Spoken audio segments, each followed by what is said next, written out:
função afim, funções custo, receita e lucro. Vejamos um exemplo de aplicação.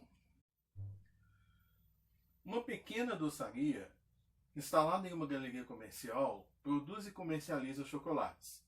Para fabricá-los, há um custo fixo mensal de R$ 360, que eu vou chamar de CF, e que inclui aluguel, conta de luz, conta de água, impostos, etc.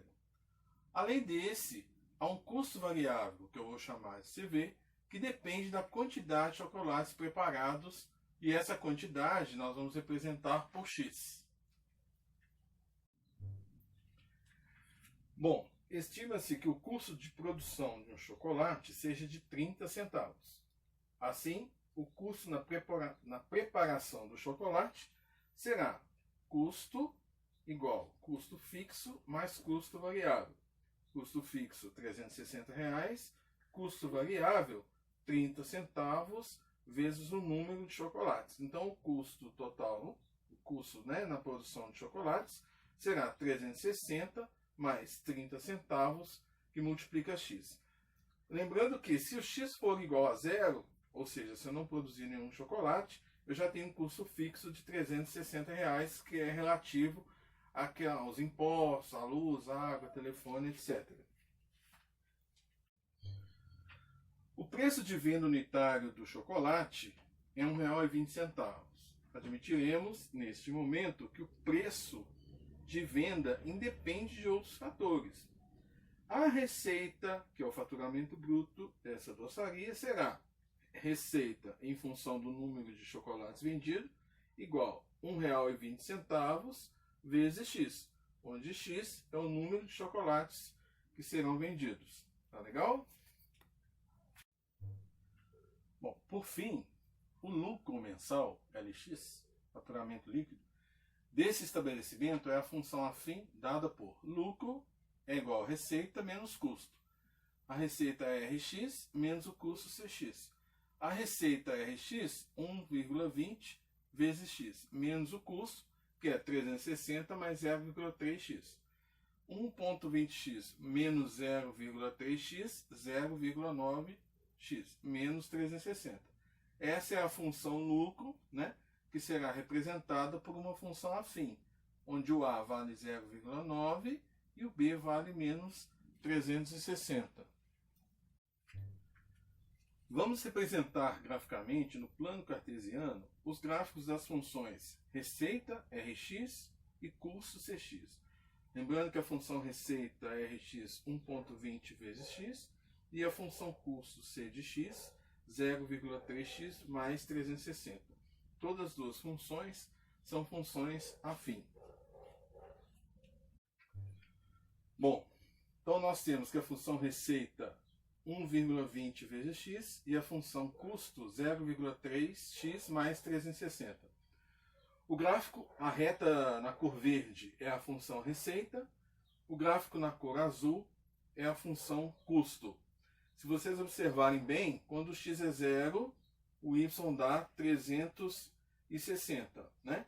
Quando o x vale 100, 100 vezes 1,20, 120. Então, quando eu tenho 100 unidades produzidas, eu terei uma receita de R$ 120. Quando eu tiver 200 unidades produzidas, eu terei uma receita de R$ 240.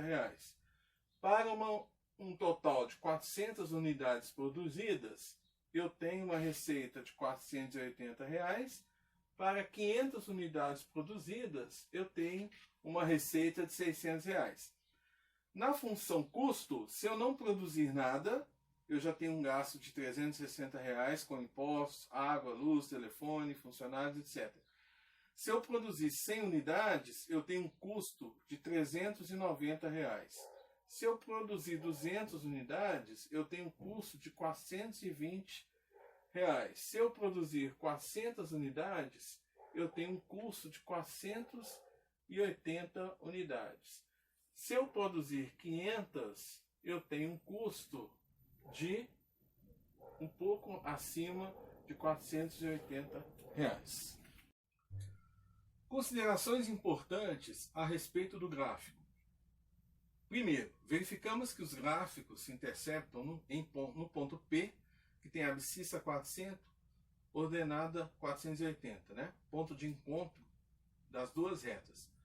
Segundo, o ponto P é chamado de ponto de nivelamento ou ponto crítico, pois em P a receita é suficiente para igualar o custo total, fazendo com que a loja deixe de ter prejuízo nesse caso.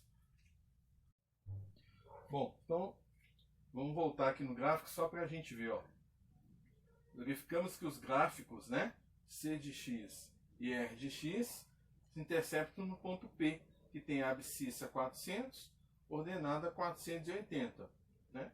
O ponto P ele é chamado de ponto de nivelamento, ou ponto crítico, pois em P, o que a gente tem? A receita, né, a gente pode observar que aqui a receita é suficiente para igualar ao custo total. Né?